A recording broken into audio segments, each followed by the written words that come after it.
what we're seeing right across the board, whether it's in council housing, private rented housing, private ownership, or new developments, is a real leaning into that agenda and a real coming together of some of the solutions that we're going to need. And all of that is dependent on the work which the industry can do in green construction to bring that expertise, that technology that's absolutely essential to deliver what we need to deliver as a city. We've got big, as I say, aspirations, a £2 billion new programme for new build council homes, a £500 million programme of retrofitting for our existing homes, and there's huge amount of developments going on above and beyond that. Granton Waterfront, BioQuarter, which are very much public-led in partnership, are going to be substantial in developing not just housing that we need for our future city, but culture offering within our city, new office space, new tech lab space, leaning into the frontier industries and creating growth capacity for those within our city, so that there are those sustainable jobs making a real contribution to our city economy and indeed the world in terms of health science and data-driven innovation and those industries that are really taken off within Edinburgh. But all of that needs an infrastructure which is green and sustainable if we're to get the benefits of all that at the same time as delivering on our environmental obligations to ourselves and to future generations. Now, there are big developments that are, I was going to say nothing to do with the council, that's probably overstretching a little bit, but certainly private-led developments like Parabola that are delivering substantial amount of development in our city with an aspiration to make those developments 100% net zero. And that's looking at 100% electricity being used on site. And we're going to be working very closely with the regulators, with the industry, to make sure that any capacity issues within our city, as we look to electrify things like heat where we can, or where there's no district heating options, or where we look to expand the electrification in transport, whether it's EV, within private car travel, or within public transport itself, all of that is going to need an increased capacity with our grid. So again, construction is absolutely going to be at the heart of this. There's a huge amount going on right now in the city to transform the existing housing stock. The industry is suffering, if you like, from very acute demand issues, and that a lot of organisations, individuals are looking to do work, but the issues of supply are not off the radar. We're very acutely conscious of the impact, particularly the Brexit's had on some of those supply issues within the industry and within the city, and we're absolutely keen to work together as closely as we can to try and mitigate those issues and maximise the delivery of what we need within our city. And as I say, that's not going to be done by policymakers, it's going to be done by industry being able to respond and lean into that agenda and deliver what needs to be delivered to drive down carbon emissions in our city and put us in a firm footing towards that 2030 net zero target. So I'm absolutely delighted to have come and given a welcome. I hope very much that this is a productive session for everybody and everyone takes something away with it, and everybody takes hopefully away a real sense of aspiration, hopefully some of the solutions that some people may need to accelerate things even further from this session. So I'm really, really grateful, and I'll pass back to you. Thanks very much, Adam. I'm delighted today that we've got a guest chair. We've got Ken Creighton, Director of Thought Leadership and Public Affairs from RCIS, who's going to share this session. Over to you, Ken. Thank you very much. Yes, I'm Ken Creighton, Director of Thought Leadership and Public Affairs at RICS. And along with my colleague based in Edinburgh, you and Ryan, we're very honored to play chair today, and thank the hosts, thank the Chamber for this leadership. All eyes are on Scotland, and with what's happening next month, all eyes in the world are on Scotland and this very important subject. We're told that up to 40% of global emissions relate to the built environment, 40%. And without real action in our market, our profession, our industry, the goals related to the climate crisis are just not going to be achieved. So professionals are needed. And the way I see it, it's analogous to the pandemic and the need for epidemiologists and virologists. And we have policy leaders falling over themselves to say, we're going to listen to the experts. We're going to follow the science. Well, it's analogous to professionals in the built and natural environment. We need to step up, advise, do the measuring and the consistent following of standards in order to make sure we can measure progress and achieve goals. It's wonderful that in this great city, there is a goal of being net carbon neutral by 2030. And we need professionals to consistently measure and advise on how we get to that goal. So nothing's achieved if it can't be measured. I'll also note that in the goal, it also says eradicating poverty. And I think it's very important to note that we could, as a world, take a path to being carbon zero and make our cities less livable, less equitable. We could increase poverty. And so making sure that we do this in a way that increases welfare communities is vitally important. And I really commend the fact that the Chamber and the Council has added that into the goal. So thank you to SSC Energy Solutions for sponsoring this event, making it possible. Graham McQueen is with us, and he will be summarizing at the end and saying a few words. But on to our speakers, which I would like to introduce. The first speaker, we have four, and I'll go through them all now. The first you'll hear in a moment is Poul Wendhansen, and he is the Environment Manager for Balfour Beatty. We have Yann Grandgirard, Climate Change Manager at Edinburgh World Heritage. Rob Bennetts, Director of Bennetts Associates. And we also have Øystein Leonardsen, Senior Advisor, Integrated Urban Renewal, City of Copenhagen. So Paul, over to you. Hey there, thank you. Yeah, great introduction. Thanks, Ken, and thanks for giving me the opportunity to speak. I will just share my presentation. While I'm doing that, so you know who I am, I'm an environmental scientist who's got over 20 years working in the property, construction and infrastructure industry, both nationally across the UK and internationally. And what I'm going to cover today is really what Balfour Beatty are doing, to Adam's introduction. What are we actually doing in Edinburgh? How does our corporate strategy turn into real actions? So that's what I'm going to take you through over the next 10 minutes. So just moving on, our strategy, we just revised this. We've had it for quite a while. From 2010 is when we started working on our carbon emissions. But I think, what's consolidated over the past 2 or 3 years definitely is obviously the climate and ecology crisis. And that's led to us really dust down our strategy and come up with our new one, which is building new futures, setting ourselves some really strong targets for 2030 and 2040. You've got our last year's performance down the right hand side there, so we're already doing a lot, which is a lot of the things that I say to people. We have been working on this for a while, but obviously we need to do more, and obviously we need to, as Ken said, have it measurable and time bound now. So I'm going to unpack this about what is happening in Edinburgh under environment, focusing on carbon and also biodiversity net gain, looking at what we're doing around materials. I'm not going to get into embodied carbon in materials. That's a big bit. Adam was talking a lot about the energy efficiency and making sure we're using green energy. I won't get into the embodied, but I can take questions on that afterwards. And then, to Ken's point, how do we do this in a justified way where we're actually not, creating a greater chasm between wealth and disparity there? And for us, it's really about how we get that investment in our local communities by our SMEs and, skills and opportunities and jobs.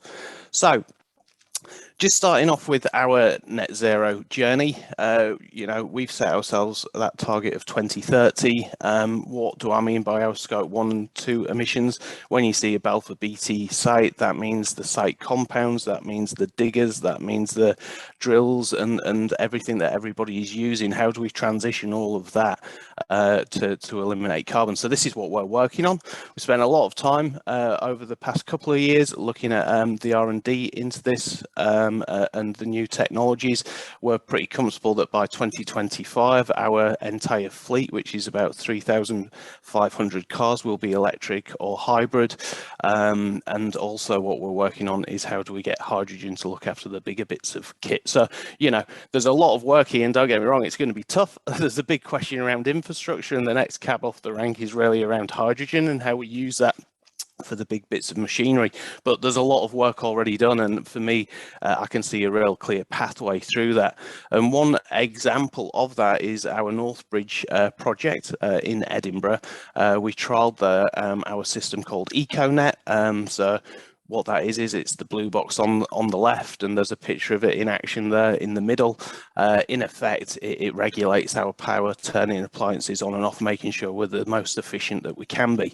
And if you couple that in with the fact that if we can have a mains connection there, which is our number one priority, then we can drive off a green energy tariff, so from a renewable source. And it means then on the bottom right, we can start looking at what the real carbon reductions are. So taking diesel generation away from construction, it helps with cleaning, well, not adding to pollution. Obviously you get the carbon saving, but you also get a monetary saving, particularly with the red diesel tax, which is coming in next year for the construction industry, which is going to be a big game changer. And you can start talking about the social impact, the economic saving that has for a local community.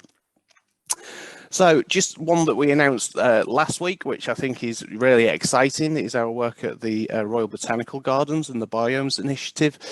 We've set out our stall there with a paper on our webpage about how do we, you know, what do we actually mean by zero carbon and how will we get there. So this really is a big position paper for us, and what we're going to do, because it sets clearly that journey for 2030, and what we're going to do is have a monthly update about how we're taking carbon out of the construction process there, but also where there's barriers, because there are barriers at the moment. You've just heard me talk about hydrogen and big bits of kit. You know, that is a big challenge at the moment. It does run off diesel, so how do we you know, manage that transition, but also what impact does that have on the way that we work and our program of work? Because it does, you know, the general rule is that you have a big diesel bit of plant machinery that sits on site and you use it when you need to use it. That's not going to be the case when it comes to electrical, particularly because, you know, you got to know how long it needs charging for and how long you'll use it. So have a look on our website on that one, because it's an exciting development and part of our COP26 engagement, and also our commitment to the UN race to net zero target. So something you got heard there from Adam around the bio quarter. We're doing some work down there, and we're really championing biodiversity net gain and its use, because it opens up this dialogue. Instead of just looking at a built asset, it looks at the wider environment and the impact that you're having on that. But also the way I look at it is the opportunity to address the biodiversity crisis by you know, protecting habitats, but also restoring them. So we completed a net gain assessment there, and unfortunately they are building a road, so we are going to get a net gain loss. But if you tie that into the actual wider scheme of the bio quarter, and in fact Edinburgh city, then you can start looking at how you could actually get some habitat restoration and build it out into a bigger picture. So I think this is vital as we start moving along and looking at other environmental impacts beyond carbon. It's going to give us a real clear mechanism about how we protect habitats, but also how we restore, get money back into creating spaces that enable habitats and species to flourish. So something that from materials, something that I'm working on for COP26, it's a UK Innovate UK funding project, and we're looking at geopolymer concrete. A lot of pictures up here about what we're doing, but if I start off on the left, you've got linear economy, which is, you know, take raw materials, do something, dispose of it. Well, we're trying to get to that bottom left one, which is circular economy in concrete. And how are we doing that with geopolymer? Then on the right, you can see the comparison at the top of conventional concrete, which is you take raw materials and the ordinary Portland cement and virgin aggregate, and you use all of that to create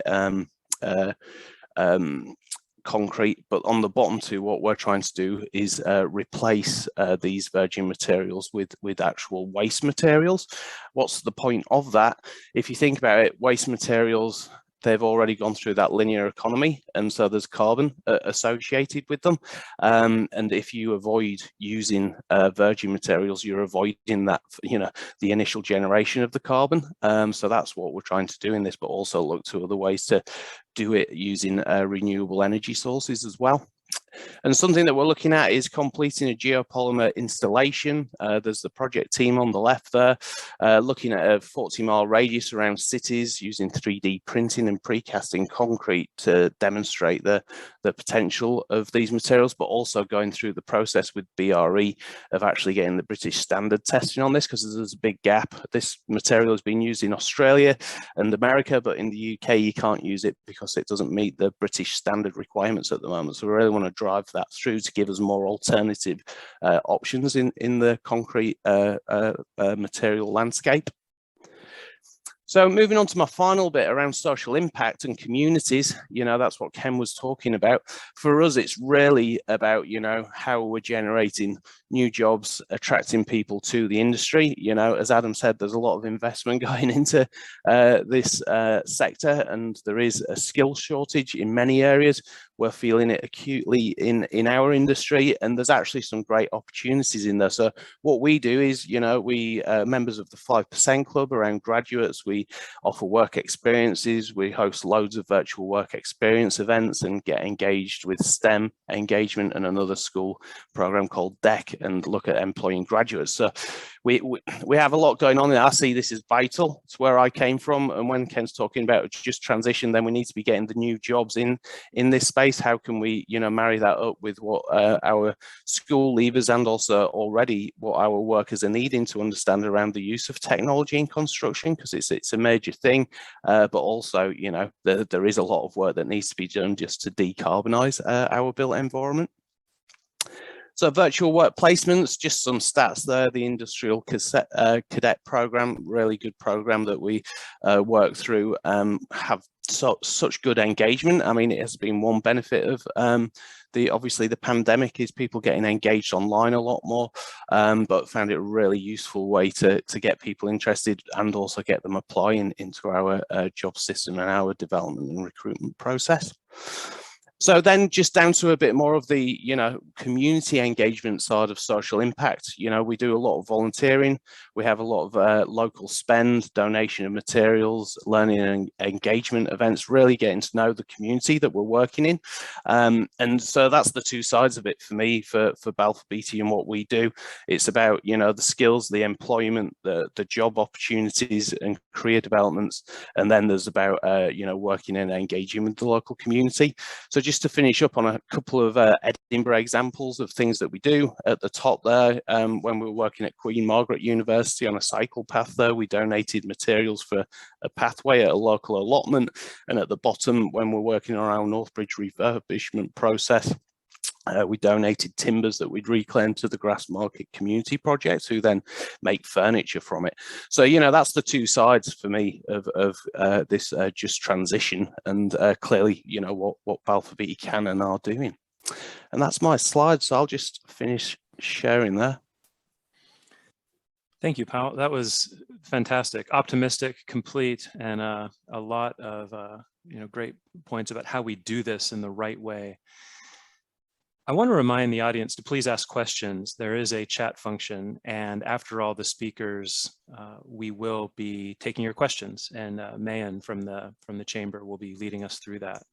Our next speaker is Yann. Over to you. Thanks, Ken. So I'm just going to share my screen with you. Hopefully you can see my slides. So thanks. Thanks, Ken, for the introduction, and also thanks to the Chamber of Commerce for inviting me to speak today. So my name is Yann Grandgirard. I'm Climate Change Manager with Edinburgh World Heritage. So I've been trained as a civil engineer, and I've started working with EWH in 2017 on the Canon energy efficiency and conservation projects. And I'm now in charge of the implementation of our climate emergency strategy for the organization. And today I'm going to talk about climate change in the context of the old and new towns of Edinburgh World Heritage Site. But before I start, I would like to introduce you to Edinburgh World Heritage Trust. We are an independent charity in charge of the co-management of the World Heritage Site with our partners, the City of Edinburgh Council and Historic Environment Scotland. And our vision is that the World Heritage status is a dynamic force that benefits everyone. Our mission is to connect people to their heritage. And we've got 3 key strategic objectives. The first one is to protect the World Heritage Site by providing grants to private proprietors so they can conserve their historic buildings. And you've got an example on the right-hand side of Wellcourt in the village that gather 50 proprietors. We're also implementing projects in the public realm. And as part of our second objective, we are promoting the values of the World Heritage Site and organizing events with the public to share those. And finally, we are building capacity within the World Heritage Site and beyond. So recently, we've adopted our climate emergency strategy, and I'm going to talk about it in a couple of minutes. So the outline of the presentation briefly, so I'm going to talk about the World Heritage Sites and its values. Then we'll have a look at our climate emergency strategy and associated key actions in relation to it. And I'll conclude with some key risks and opportunities for the city and the World Heritage Sites in relation to climate change. So the old and new towns of Edinburgh have been recognized and inscribed as a UNESCO World Heritage Site in 1995 for their outstanding universal value, which means the cultural values for the whole humanity. And you've got a couple of examples of these values on this slide. And I'll mention, for instance, the remarkable juxtaposition between the medieval old town and the neoclassical new town, and the various gardens and public open spaces across the site, in particular in the new town, but also the pocket parks in the old town. The high quality of the public and commercial monuments, the topography, skyline, and various vistas in the World Heritage Site, and so on. So when considering change in the context of the World Heritage Sites, basically, first it's managed through the planning process, the planning system. And the first thing to do is to understand the values associated with the buildings and the public realm in order to preserve them and propose interventions that are sensitive to the character of the World Heritage Sites.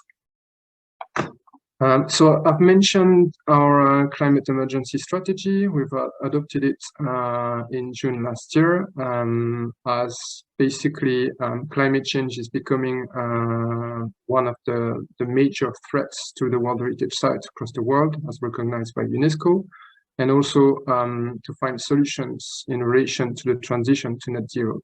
So the objective of the strategy is to address the new challenges posed by climate change by testing and defining best practice in relation to sensitive adaptation and mitigation, while sustaining the outstanding universal value of the World Heritage Site and also enhancing the quality of residence.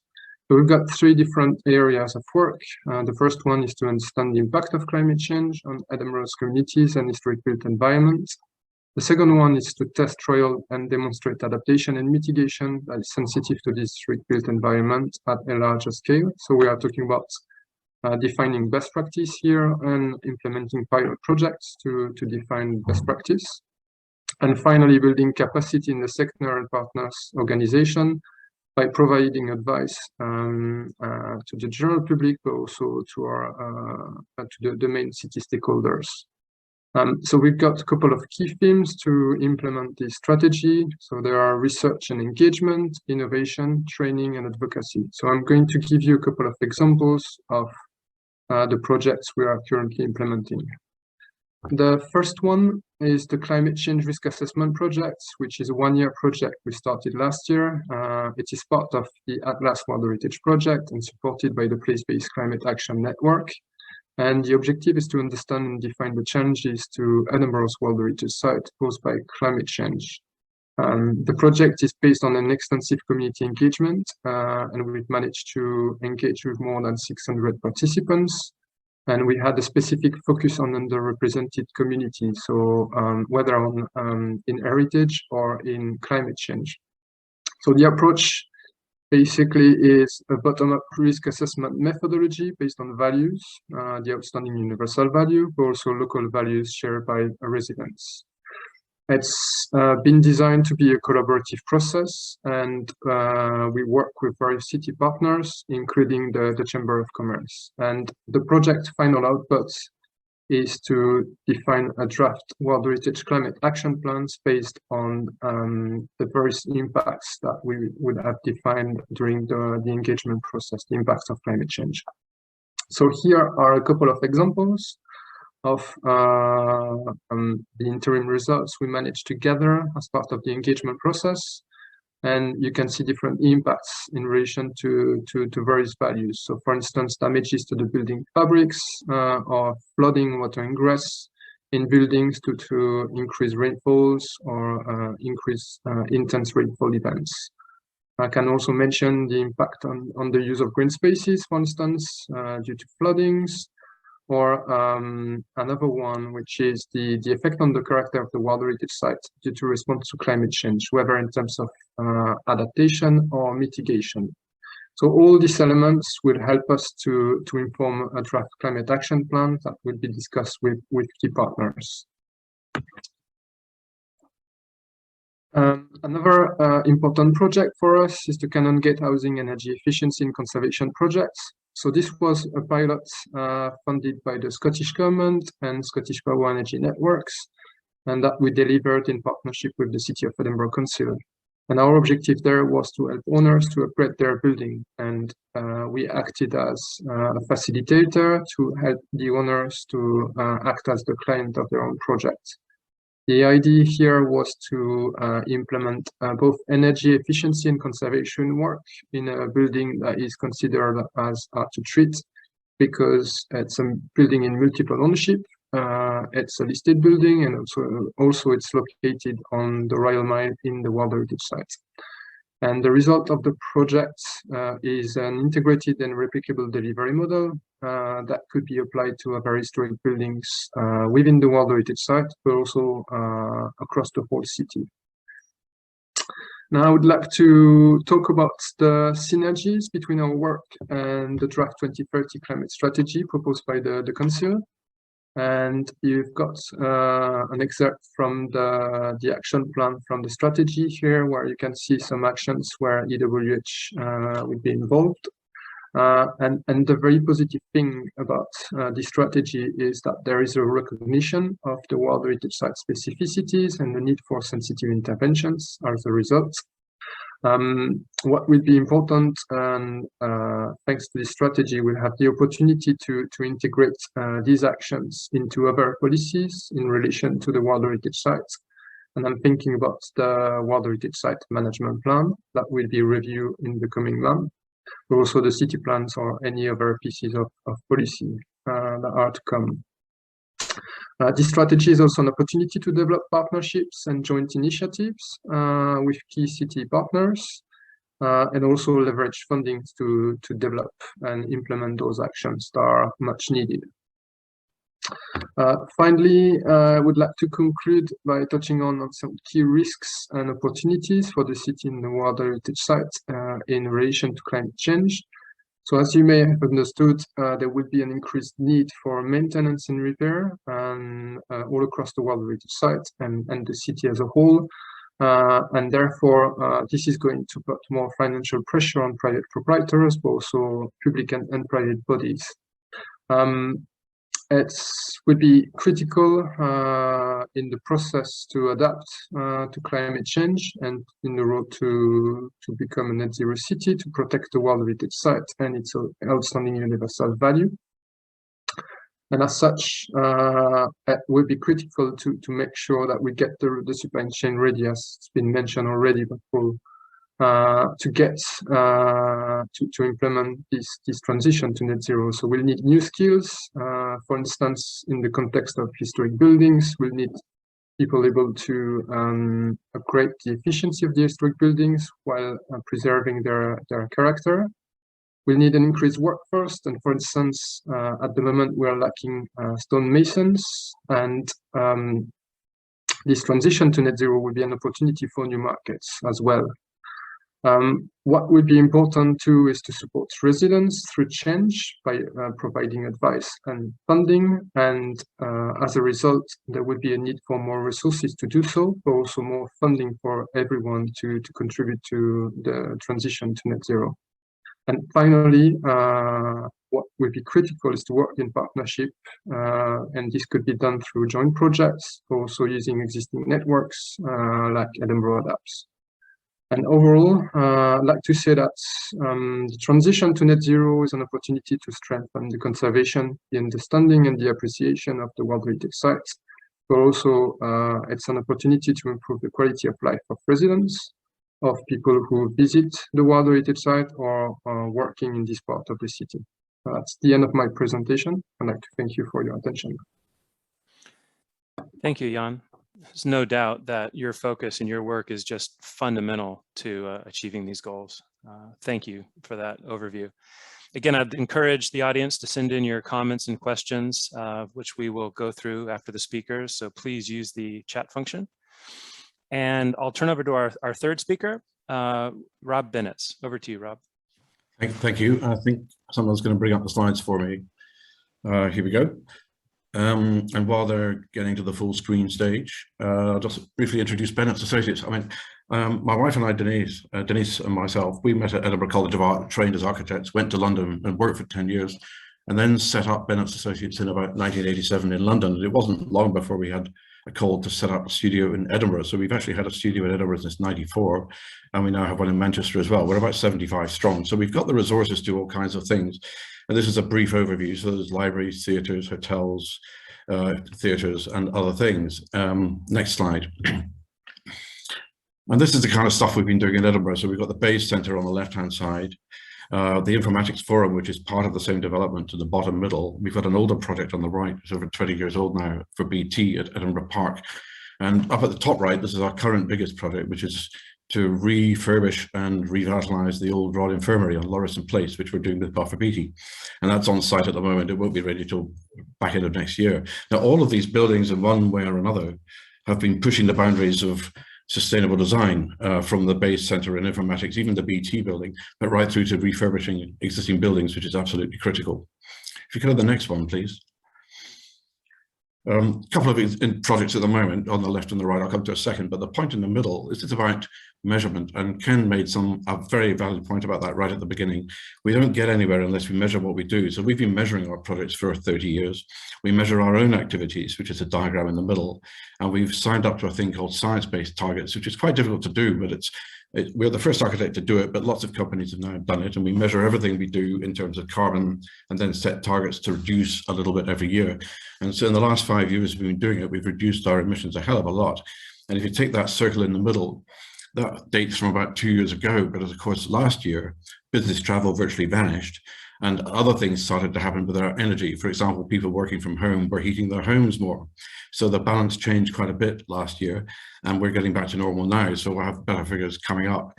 But measuring everything we do is fundamental. And if you take the two buildings on left and right here, they are good examples of it. The one on the right is a little snapshot of the building we're doing for Parabola at Edinburgh Park, where we're trying to get carbon emissions from operations right down to extremely low levels, and also carbon emissions from construction of a new building, including some elements of timber, rammed earth, and things like that. The building on the left is in central London. The taller element in the distance is new, but the one on the left, nearer to the point of the view, is half refurbished and half extended. And what that's done is it's allowed us to get embodied carbon emissions down to about half of the normal industry standard. And the new elements are also quite innovative because they have timber structures in between a steel frame. Now that's due to start on site. Well, it's actually started on site now for demolition. The new build element is going to be starting fairly soon. Next one. Now, if I was to leave one graph in your minds for the rest of the day, it would be this one.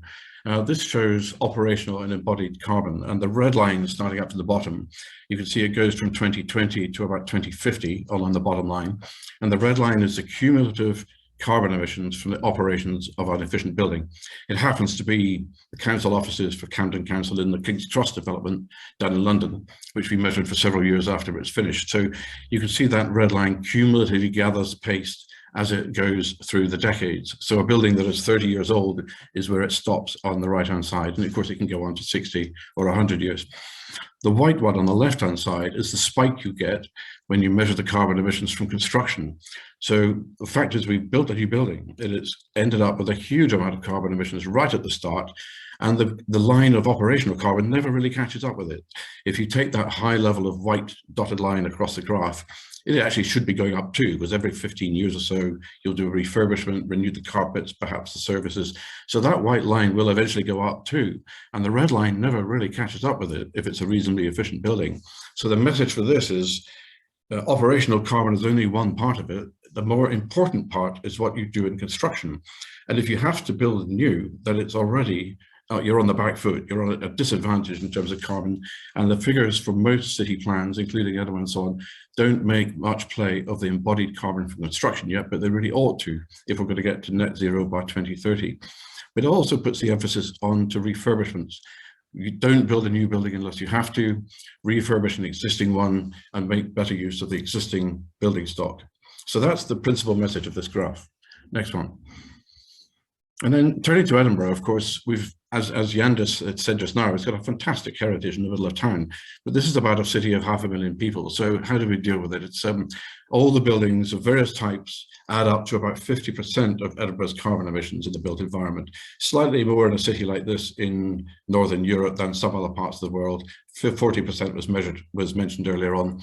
And according to the figures from the Edinburgh Climate Change Institute, Edinburgh seems to be about 50% coming from the built environment. So you have to deal with it. It's the single most important thing. Next one. Edinburgh is expanding. I mean, it is an expanding city. It's in a privileged position to be able to say that, but that does mean we need new development. So these are some of the areas that are being considered at the moment. And the Edinburgh plan has just been approved by the planning committee. And so it's a hot topic at the moment. Where are we going to build new?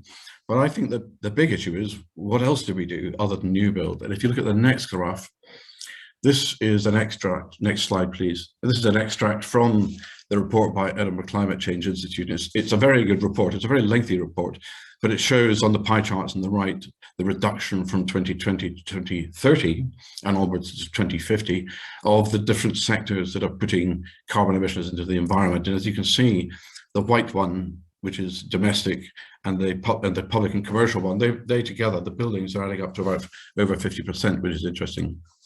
If you take the graph on the left, I don't expect anybody to read the small print, but it's everything that has the potential to reduce carbon. So it's lighting improvements, it's installing biomass boilers, it's switching to hybrid cars or electric cars. But the one at the bottom stands out, and it's miles bigger than anything else, and it is insulating domestic buildings. So by far the biggest change we can make in Edinburgh is to insulate our existing domestic housing stock. So it's a very big task, certainly several £billion worth of construction, and we need the skills to do that. So the question is, how do we do that? I mean, next slide, please. I mean, in other cities around Europe, you've got things like architecture centres, which are a public venue for discussing the built environment. This happens to be the one in Copenhagen. I'm hoping we're going to hear a bit more about Copenhagen later on. But it's public, it's well-resourced, it's busy, and it has had the impact of driving up design culture in that city. It's not the only place. There's Bologna, there's Paris. Next slide, please. There's one in London called New London Architecture, and they're very popular places. And so what we're thinking, well, what we are doing now in Edinburgh is we're going to establish one in Edinburgh, and it's not an architecture centre, it's broader than that. We're trying to say this is a centre for architecture, carbon and environment all in one. So it's pan-sector, pan-disciplinary, and we've identified a venue for a pop-up which is going to open on the 1st of November. So if you look at the centre building there, that's the old fire station at Edinburgh College, which is now part of Edinburgh College of Art. It hasn't been a fire station for many years, but it's a great public space at the bottom, right on the street, publicly accessible. Next one. So here it is. We've called this pop-up space. This is absolutely not a Bennetts Associates project. It's a private Scottish charity, independent Scottish charity, and it's got trustees made of architects, engineers, all kinds of other people in a steering group. And as I said, we're going to open on the 1st of November. So come along. The opening hours are 11 till 6, and then there are talks and lectures sometimes in evenings. And it's timed to coincide with COP26 for very obvious reasons, but it'll go on for 5 weeks, whereas COP26 is just 2. Next one, please. The exhibition, this is a rather simple mock-up of what the space is like inside. The exhibition has an introduction to climate change, which people in this audience won't need to know much about. But then the roadmap to zero carbon, which is based on the information from Edinburgh Climate Change Institute that I mentioned before. There's a bit about behavioural change, what you can do with your personal habits, your travel, your eating, your clothing, and so on, which is a little bit off topic, but it's highly relevant to the overall. And then there's a piece about circular economy, and we heard a bit from Balfour Beatty about that, which is very welcome. And the next bit is case studies. And if you can go to the next slide, please. The case studies are crucial because what we're trying to do, and here's a mock-up being installed in the space ready for opening, we're trying to say these are the common building types of Edinburgh. Each one has been studied, the skills already exist, the results are patchy, some of them are really good and some of them are not so good, but we have to start somewhere. So we're saying here, look at these 10 building types plus maintenance and see what the figures are, see how you can see how it would impact on your own home, your own place of work, or your own public building, wherever you go, like a library and so on. So these are the building types which will be on display, as well as the general sections. So that's about it. Let's go to the last slide. This is just a reminder, this is not just about Edinburgh's special heritage and nor indeed about the controversial buildings which might be going up. It's about the tenements, it's about the suburban housing, it's about the revamping of council estates around the city, it's about new developments like Edinburgh Park, and on the bottom left, it's a question, do we absolutely have to need to build quite so much? So I'll see you at the fire station on the 1st of November. Thank you. Thank you, Rob. Fantastic insight. We'll now turn to our final speaker. I'd also just like to remind everybody to please put your questions in the chat, which we will be turning to after we hear from Øystein. Øystein, over to you.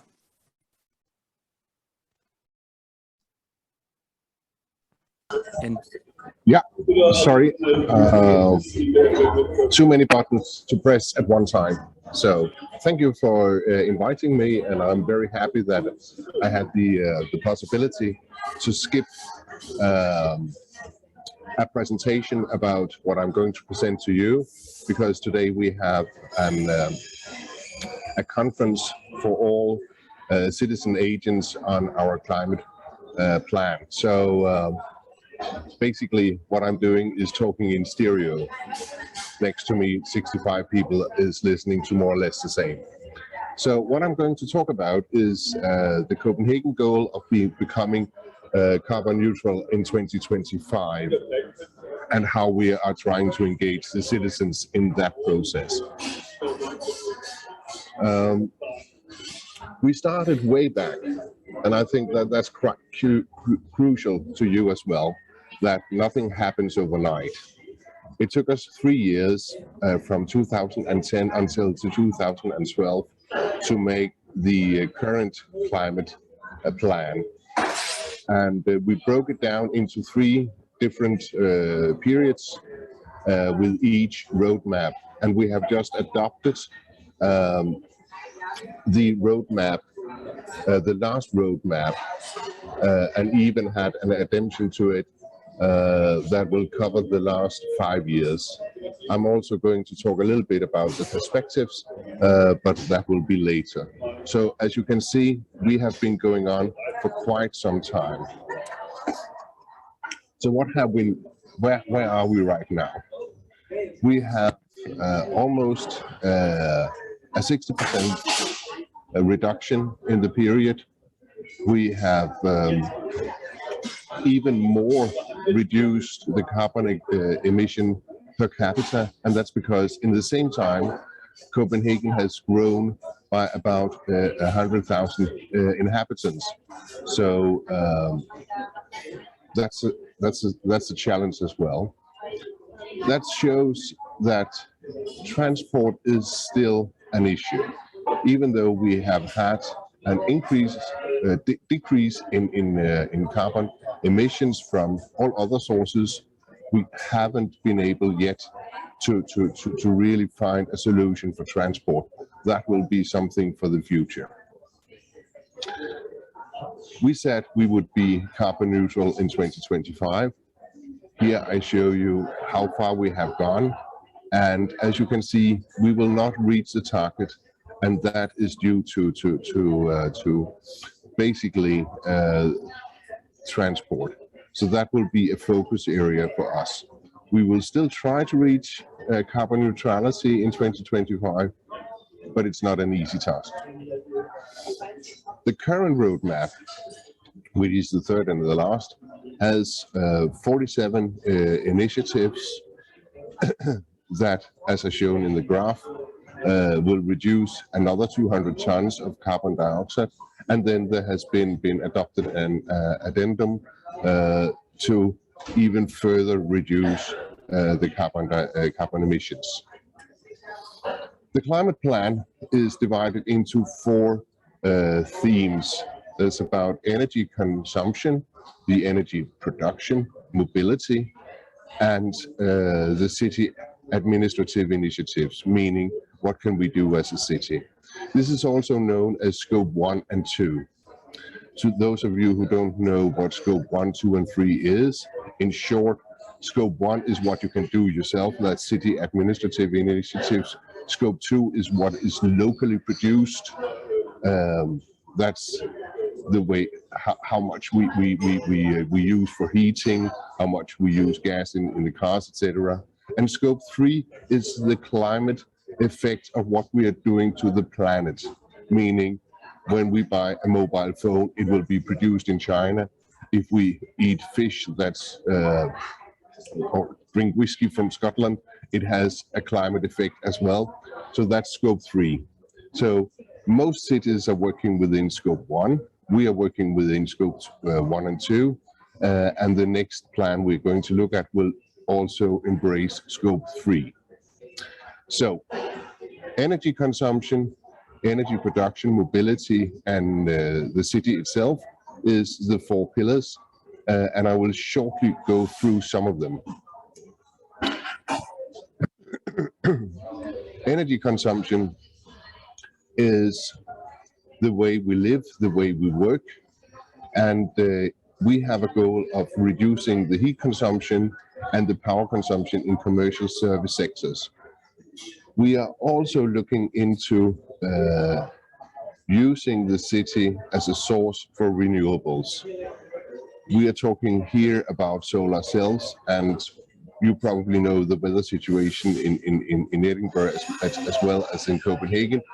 Very grey, and during the winter where we need it, very little sun. So solar cells will not solve the world, but it will be a contribution, and it's also one of the things that we can see.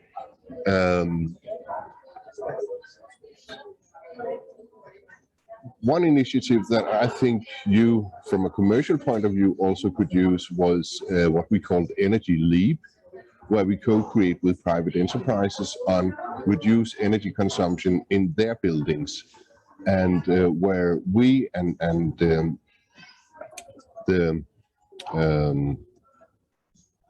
sorry, the phrase struck my head. Utility companies are working together in benchmarking, looking into new initiatives, and we are now covering 20% of the building stock in Copenhagen, which has produced a 4% reduction in the energy consumption. And we want to scale this, and we will in the coming years go from 40 partners to 50 to 60 partners. We strongly believe that the only way to reach the goal is through partnerships. When it comes to production, well, maybe you know that Copenhagen has district heating, and that more than 99% of our energy production comes from district heating. We incinerate quite a lot. It started with just incinerating garbage, Now we also incinerate biomass. Our capacity is actually that large that we now import garbage from, among others, the UK. But it's an issue that biomass and waste is not renewables, and it will be phased out in the years to come. That also, when we talk about renewables are good, but they are also unstable. You cannot count on the wind to blow, you cannot count on the sun to shine. So there's also need for flexibility between the different energy sources. Sometimes we can use wind from the middle, sometimes we can use energy or electricity from our solar cells, but we also have to supplement that with the ability for the consumers to use energy when it's produced.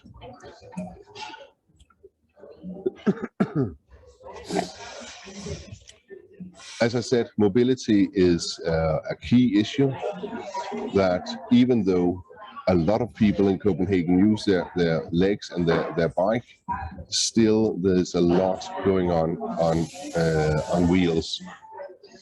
We have turned the public transport into electrical buses, the electric metro, even our harbor buses are now electric. And all the city's own transport fleet is now electric. Here's an example of how we have integrated new biking infrastructure in the city. And I actually live right beside this bridge, and it says more than 20 bikers a day. I think it's even more today. When it comes to the city, what can we do as an administration? Yes, be a good example. And as I said, we have all our vehicles are now run on electricity or biofuels. We have changed all the lighting in the city to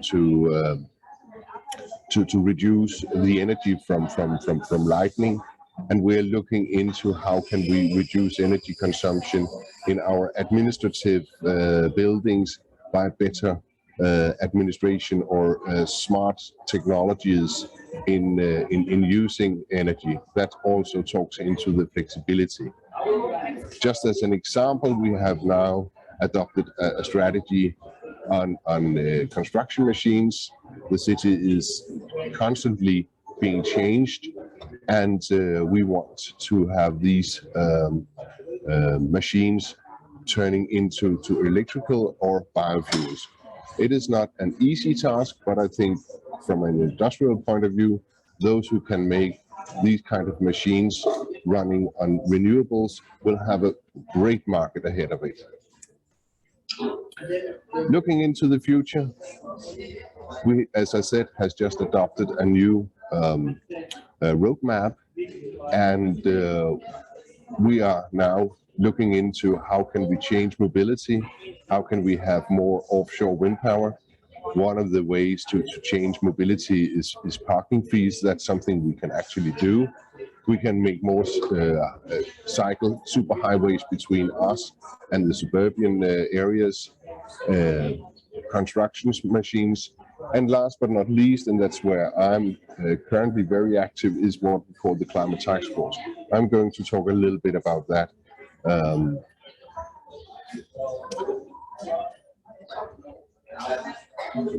What we have done so far, as I said, is Scope 1 and 2, and it's very distant for the citizens and very distant for everyday people.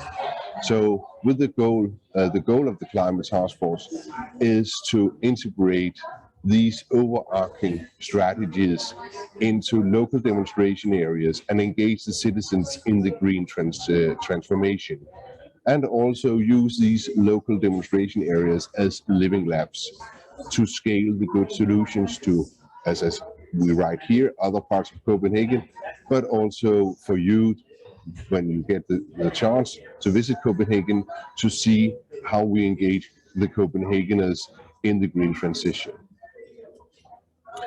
A local demonstration area is a small neighborhood, typically around 5,000 inhabitants, where they have a multitude of challenges. It's not only energy, but it will also be poverty, it will also be lack of education, unsafetyness, criminality, etc. We believe strongly that the green transition is not just for the rich, but it will also have to combat some of these social issues, meaning that it's not only green, but it's also just. We have right now 6 initiatives around the city. 4 of them will from 2021 have staffed personnel who will specifically focus on climate change. One of them, like this, you can see we have focused on making it more open and diverse, better connected, safe and more healthy. And we are now mapping the energy consumption, mapping potential for renewables, and will, from the new year beginning, start the mobilization of what we could call climate or energy communities. Energy communities is a combination of local prosumers and the overarching utility net. It may look a little bit complicated, but as I said, renewables are very good because they are emission-free, but they also are very unstable. So how do we construct a flexible energy system? By engaging the building not as passive but as active partners in the energy systems. But buildings do nothing by themselves. They need humans to do it.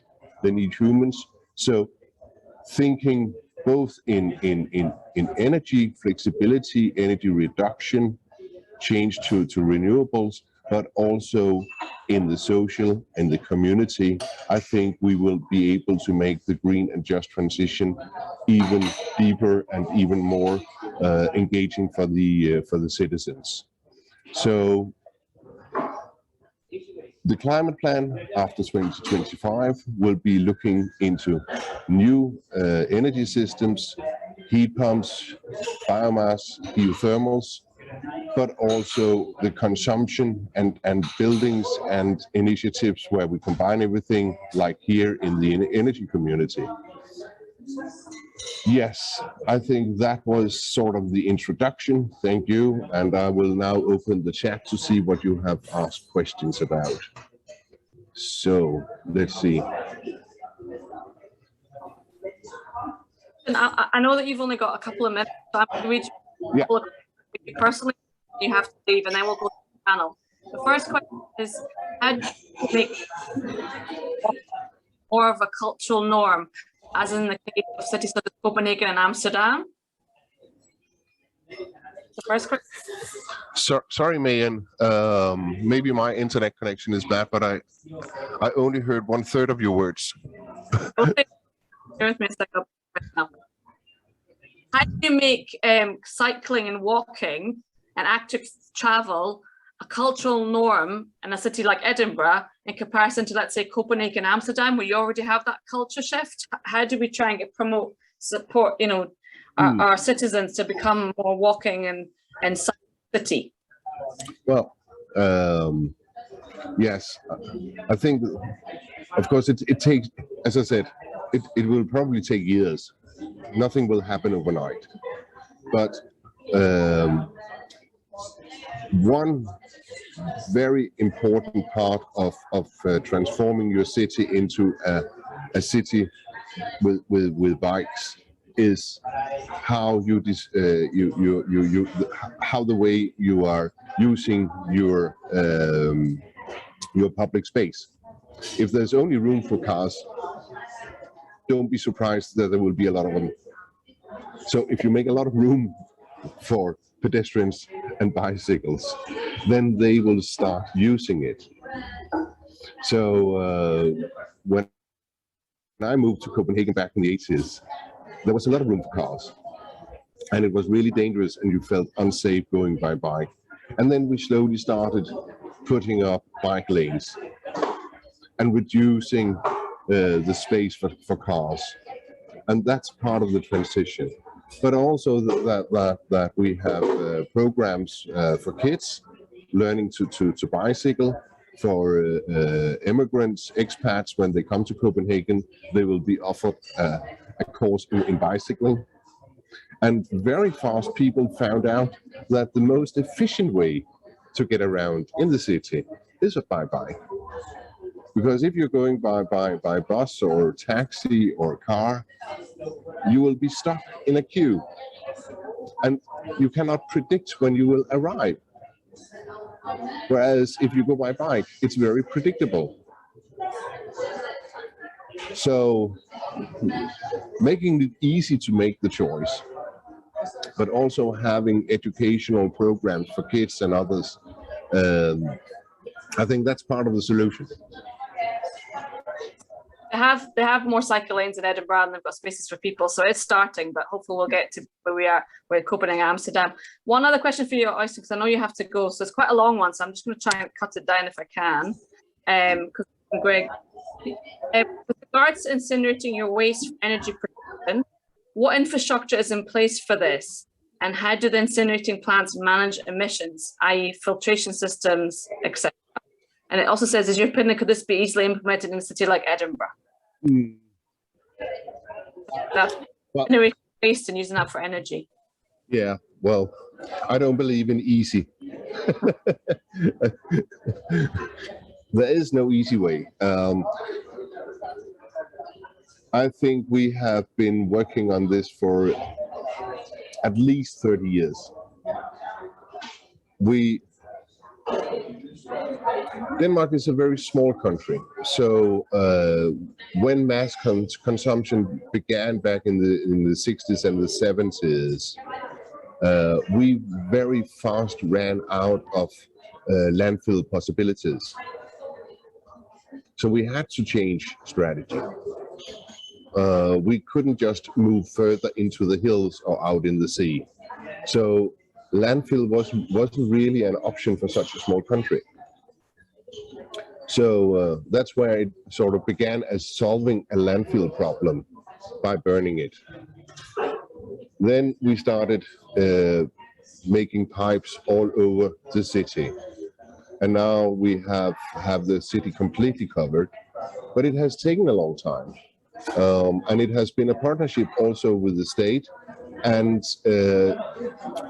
I think if we were to start all over right now, a lot of pension funds would be very, very interested in helping us. Actually, they have talked about taking over our infrastructure. Until now, the politicians have said, we believe it's critical, we want to stay in power. It's our democratic, it's a part of the democratic backbone. But if we started all over, maybe we would also look into like pension funds or other funding mechanisms that could speed up the process. And then I think being to Scotland, knowing that sometimes your cities can be quite smoked by all of those local incinerations or local heating systems in your apartments or your small houses. I think that's also a driver, that the feel of fresh air also helps, that you were taking away all of these small unfashionable, unmodern heating systems. At least I was very pleased not to take cans of kerosene and take it up the stairs and put it in my small oven every day. It was a major comfort change for me and my household when we got district heating. Yeah, well, there's some project of district heating, so hopefully the Edinburgh can follow suit. I know, Øystein, you need to go. So first of all, I just want to thank you for your time, your really interesting presentation. So I'll let you go back to your conference. Yeah, well, I will just one final remark. When you're also asking on impact on energy plan waste. No, it was about the incineration efficiency. Yes. One of the new initiatives will be carbon capture, and that will be on the incineration part of the coming incineration plants. They will have carbon capture built in as a possibility to make power to X, to hydrogen for using the mobility system. So I also think that there are some synergies here that you could explore. It's not only about having new costs, it's also new revenue possibilities. Yeah, no, that's really helpful. Sorry, I didn't realize you had another comment. I just, as I said, I feel, I know that you had this conference, I just wanted to think. Yeah. Øystein, you want to, before we let you go, is there anything else? And then I'll pass on to the panel. Is there any other comments you'd like to add, Øystein, before we go? No, it's just have a nice day, and I'm looking so much forward that you are visiting us, or we can come and visit you. And feel free to write me, and of course my presentation is for distribution. Yeah, that's great. Thanks, Øystein. We'll show your presentation, so we'll let you go, because there's actually quite a lot of other questions for the panel. So thank you, Øystein. We'll let you go just now. Perfect. See you. Thanks. So, right, I'm just going to, there is quite a lot of questions in the chat.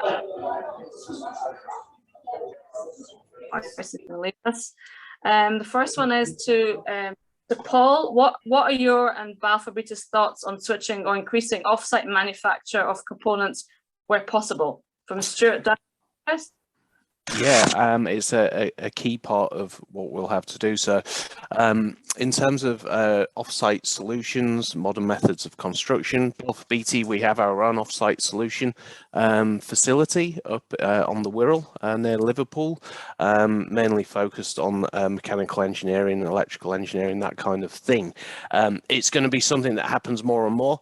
And one of the challenges that we've set around productivity and quality is how can you make more things off-site, because it allows you to control the quality and also increase productivity, basically. And I think the thing about it all, it's this nexus for me where about that earlier engagement and using digital tools. If you can start getting into that space where you can design things and get it agreed before you actually go ahead and refurbish something or build something, then it means that you have more certainty. And you know, that's where not just construction, a lot of it focuses on construction businesses, but I'm sure Rab will reinforce this. It's about the investors, the customers, the designers, ourselves and our supply chains all being able to collaborate together to basically design the thing before you get there, and that's going to increase this. And just from a point of view, I mean, it's there's a lot gone in around housing, around offsite solutions. It does happen, a lot of focus over the past 10-15 years of, you know, kitchens, bathrooms, but there will be more of it, you know, but we need to be able to control it more, I suppose, and think it through beforehand. Yeah, no, I agree. It needs to be along the supply chain. It's not just when it gets to construction. Yeah. And just one, sorry, mind that I remember just for, as I got an email this week, actually, there's a series around modern methods of constructions called Captain of Industry briefings.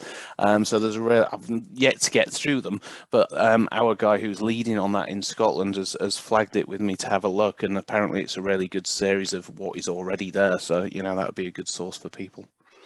And if you can share that in the chat box, we'll upload it onto our next website, and also we can share it with the delegates. I think that sounds really useful. So thanks for that, Paul. Rob, do you want to come in now, or you wanted to come in? To totally endorse what's just been said, I think the thing that we find one of the barriers is working together across the industry with architects, engineers, surveyors, contractors, all working together on the supply chain and what they can do. And of course, the routine way of doing it normally is do a design, then put it out to tender, choose the lowest bid, and then find you've got a contractor adversarial situation with the design team. And that's not at all healthy. So all of our work is trying to break that down to make collaborative working the norm. So the space that I mentioned earlier on, that's meant to be for everybody. So it's got contractor seminars in it, it's got engineers talking, it's got architects talking, and we're trying to bring everybody together. It's absolutely essential if we're going to get carbon down to the levels we need. Yeah, that's great, Rob. Yann, do you have any thoughts on that? Or no, this is, I know you're doing a lot with the World Heritage and you're doing a lot of engagement with businesses. Do you want to add anything, or how residents feel, or are you? No, I would echo what's been said. I think partnership working is key to address those issues, because they are complex. There are many stakeholders involved. So we need to work collaboratively to find the right solutions, and obviously involving residents and also businesses, understanding what are the barriers for them and what can be proposed to address those barriers, I think is essential. Yeah, that's great. Thanks, Yann. The next question for the whole panel, is Edinburgh likely to follow suit with London policy to mandate the use of whole life carbon assessment for new developments? Maybe go to Paul first, and then we'll go through. My advocacy of the Scottish Government has been, and on behalf of Balfour Beatty, is that I think that's vital around the changes to the planning, national planning framework, and also around digital planning system. I don't think you can get to where we need to get to without having that investment in digital models and paying for experts to get together to look at it. It's the only way you can make decisions, and it ties back to another question that I'm sure we'll get to around how do you measure all this and the science behind it. But you can then tie it into science-based targets. It's the only way. I've been going on about this for years. So I think we're getting there. I think it's brave by London. I am told that in the Scottish Government's revised national planning framework, there will be things in there. I don't think it'll go hard enough, unfortunately, for mandating it. But I think they should, because it's the only way you get there. Yeah, no, I agree. Rab, do you have any thoughts on that? Yeah, this is the big one. This is a really big one. I mean, in London, I'm finding that local authorities are now asking for whole life assessments, and that includes you need to justify why you're demolishing the existing building. Now, it's not happening everywhere. It's happening a little bit on the hoof, but it's started. And there are now ways of calculating that which are becoming much more nationally accepted, from starting in London with a scheme called the London Energy Transformation Initiative, LETI. And we're trying to get a Scottie to do one in Scotland of the same type. And the idea is to have some sort of commonly agreed measuring tool so that planners and building control officers, architects, engineers, contractors, we can all use the same database. And one of the problems we've got at the moment is we're all looking at different ways of assessing these things, and it needs to be more unified. I've also heard on the grapevine that government ministers, UK government ministers, are thinking of introducing building regulations for embodied carbon. And that would be a revelation if they could do that. But that is on the discussion with ministers, pushed through by the UK Green Building Council, which is an interesting body. I helped to found it myself a number of years ago. So it's definitely coming. Now, what could Edinburgh do it, which was the question? I hope so. There's no reason why it shouldn't. The planning officers and others would have to get a lot of training to know how to vet embodied carbon in assessment with operational carbon. But big schemes coming up, whether it's Waverley Station revamp or anything else, they ought to have a carbon assessment to see if we can avoid wasting energy and carbon on rebuilds. So that is coming, but I mean, Edinburgh has to have to get trained to do it, because I imagine it's new territory for a lot of the planning officers. Yeah, thanks, Rab. Yann, do you have anything to add? I think embodied carbon is a key element, and Rab brilliantly demonstrated via his graph, how it's important. And for Edinburgh, we've got a huge existing building stock, especially old buildings, and making the most of them. They're already there, basically. So just need to find solutions how we can improve their efficiency, basically. But preserving this embodied carbon, I think, is something really important and should be considered in the planning regulations. I think that's quite critical. Thanks, Yann. So there's quite a few, so let's see if I can get through them before we finish up at 11. A question from James Duffy: how do we address the challenge of insulating grade 2 listed buildings with significant internal and external features that would normally be protected? Is there an appetite to support this from planning departments? Paul? I'm going to hand that one over to Rab as the expert. I just know from my own property, which is a very old, farmers workers cottage. It's tough because you have to lift it off. It can be done. We had the energy assessment done, and this happens in all the buildings. Like Rab will tell you about the Futures Institute there, you know, of what is going on there. I think the thing is, it costs and it takes time, but it can be done, and it needs to be done in the right way, so you don't have any you know, negative consequences such as damp and all of this. It needs to be taken in the whole, and we've got to maybe learn from some of the recent mistakes in going down a route quickly without thinking it through fully. Obviously the experts on that one. Correctly, I mean, it's a really important piece, this. I mean, if you go back to the exhibition that I've been talking about earlier on, there are the 11 case studies. One of them is just maintenance. And the idea of that is to say, you just maintain your buildings for starters, historic buildings, I'm talking about mainly older buildings, that will improve your energy performance dramatically. So that's point number one. Point number two is there are several studies of historic buildings that have been upgraded. And you can't expect very high levels of carbon reduction on historic buildings without ruining them. So we don't want to do that. So these examples show how simple upgrades can get a historic building up to something like band C on the EPC rating, which is pretty good. I mean, ideally you'd want to get up to band B, but that's pushing it unless you change boilers to things like heat pumps. But it can be done. And so if we say you can't destroy heritage buildings by over-insulating them on the outside, for example, that would be completely unacceptable. You have to then expect greater savings of carbon on new buildings and other buildings which are easier to do. So taking Edinburgh as the aggregate, there'll be different levels of improvement for different types of buildings, and historic buildings, of course, are partly what the city's about. So let's not lose the baby with the bathwater. Thanks, Rob. Yann, I know from Edinburgh World Heritage is obviously about protecting buildings. So what's your thoughts on that question?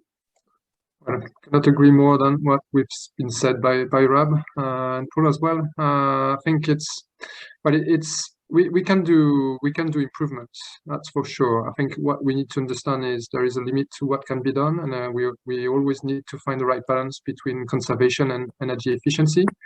I think, yeah, there are suits of small interventions that can be done. I think it's good to do a bit of everything, you know, trying to have secondary glazing to improve the efficiency of the windows, to have attic insulation, change the light bulbs. I really think, well, we can go further, you know, in terms of more important retrofits, but it's where it's becoming a bit dangerous in the sense that you need a lot of skills, you know, the very strong, you know, design team to be able to implement the measures, and then the contractor. It can get very, very tricky and complicated, and with a risk of unintended consequences with damp, mold, and ventilation issues in the building. So I think we have to be cautious. I think one way of looking at it is trying to do as much as we can in terms of improvements to the building fabric, while preserving the architectural significance of the building, but also I think trying to improve the heating systems and trying to reduce the carbon emissions we're using to heat the properties. I think this is going to be one key element for historic buildings, and something that we're really keen to look at in the future. Okay. Thanks, Yann. I think we're just going to do a last question before we finish up. So I think that the last one is, many entities are making zero carbon related commitments. How do we measure this in a globally consistent way? You, Paul? Yeah, it's a vital question. You know, there's even standards now coming out on greenwashing. You've heard what we've just been talking about around whole life cycle of carbon and needing to agree what it is that everybody's measuring on.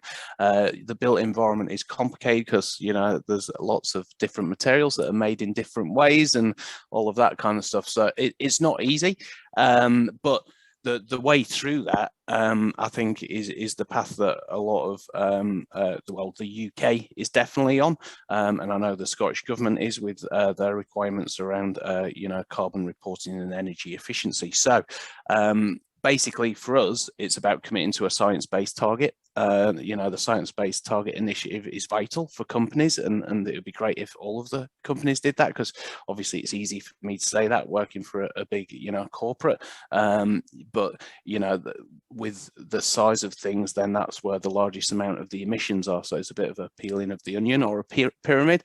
We're committed to setting that science-based target this year, and that binds it to the UN method for analysing your carbon emissions.